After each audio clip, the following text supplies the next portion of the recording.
Okay, imagine this. You're blind, but Jesus in the flesh is right in front of you, healing your eyes.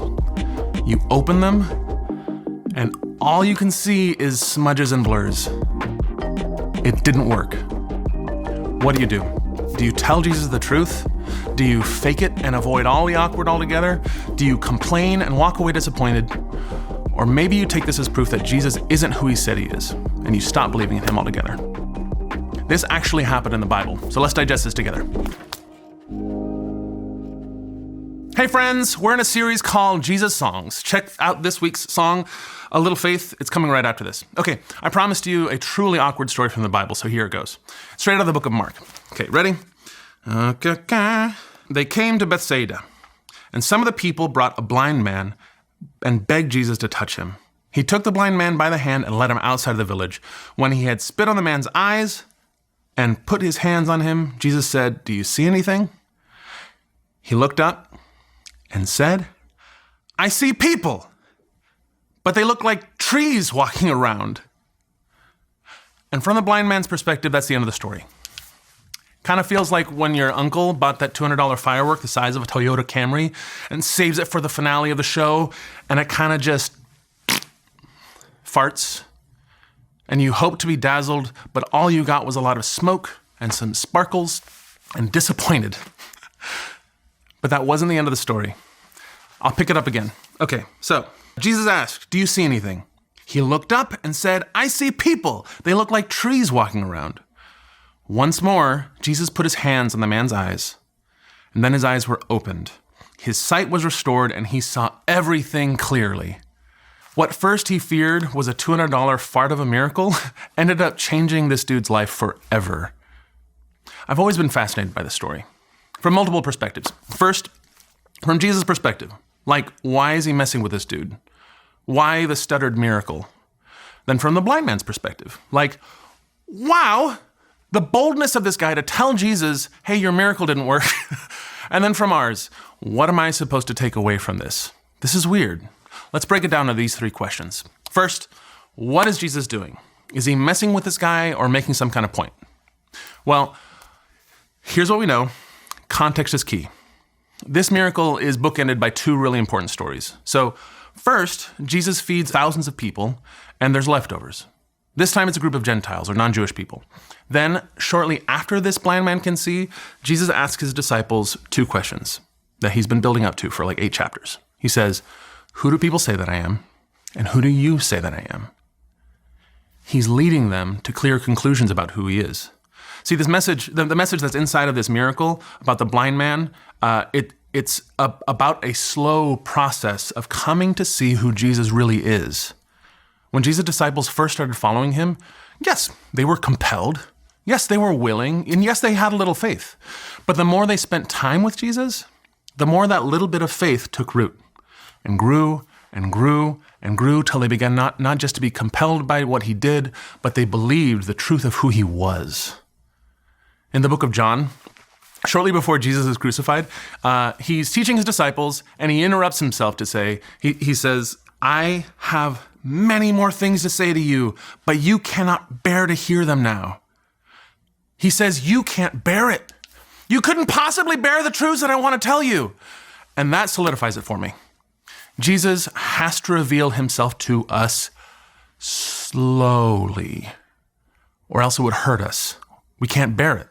There's this poem by Emily Dickinson. Don't fast forward. Don't fast forward. I swear this is going to be good. Emily Dickinson talks about this very thing. It goes, here's how it goes. I have it memorized, but I don't want to flex that hard. Tell all the truth, but tell it slant. Success in circuit lies. Too bright for our infirm delight, the truth's superb surprise. As lightning to the children eased with explanation kind, the truth must dazzle gradually, or every man be blind. She says, the truth is too bright. It has to be revealed slowly or you'll go blind. Seriously, go read that poem again, like slowly, later, you'll thank me. And while you're at it, tell your English teacher I said, you're welcome. But that's probably what God is doing. By protecting this story for thousands of years so that we could read it now. He's showing us that the process of coming to see doesn't always happen immediately. Sometimes it happens little by little. This is a journey we're invited on to be with Jesus and patiently take in the miracle of seeing him more and more clearly. Okay, so the second perspective, the blind man's perspective. So in verse 24, he looked up and said, I see people. They look like trees walking around. This guy was honest with Jesus, and he was rewarded for it.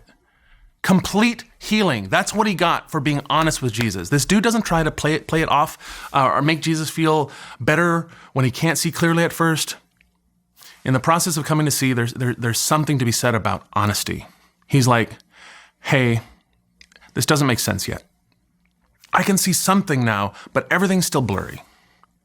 Honestly, if I was healing this guy, if this were my miracle, I'd be like, you ungrateful jerk, you were completely blind and now you can see something, right? Not Jesus. Jesus instead reaches out. He doesn't say another word. He reaches out and touches this guy's eyes again. And you know what? I bet if this guy didn't have 20/20 vision the second time, he would have told Jesus so. And Jesus would have continued to touch his eyes until he had perfect clarity. That's my bet. Hear this. Jesus welcomes your honesty. Jesus welcomes your honesty. When you can't see things clearly, he will never punish you for being honest about that. You won't see everything clearly this side of heaven. That's okay. You can't bear it now, remember? Keep asking, keep seeking, keep following Jesus. And as you do, you'll begin to see him more and more clearly.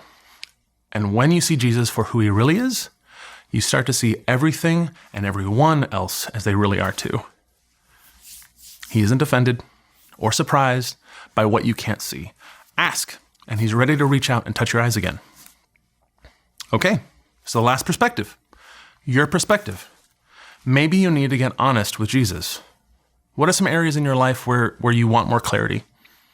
Or maybe you feel frustrated that you haven't experienced the healing you've been praying for yet. I've been there. To be honest, I'm there right now. But what would it look like to be honest with Jesus about what's really going on? It might get awkward to admit to Jesus that you want more from him, that you're not satisfied yet. Do you have the boldness to ask him to touch your eyes again? On the other hand, if you're still not satisfied with the miracles he's doing in your life, what would it look like to keep following him even before you see everything clearly? Think about it. Get greedy for what God has for you. Ask Jesus to reveal himself to you.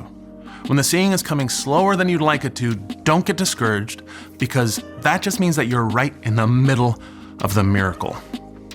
Okay, shake out the heavy, but hold on to the truths and take it a step further. Check out the playlist, Who is Jesus, right here on the YouTube channel. It's probably on the screen right now. I can't see what you see. It's somewhere up here. Click that. If not, click the little profile right down there. You can just find other videos, other songs,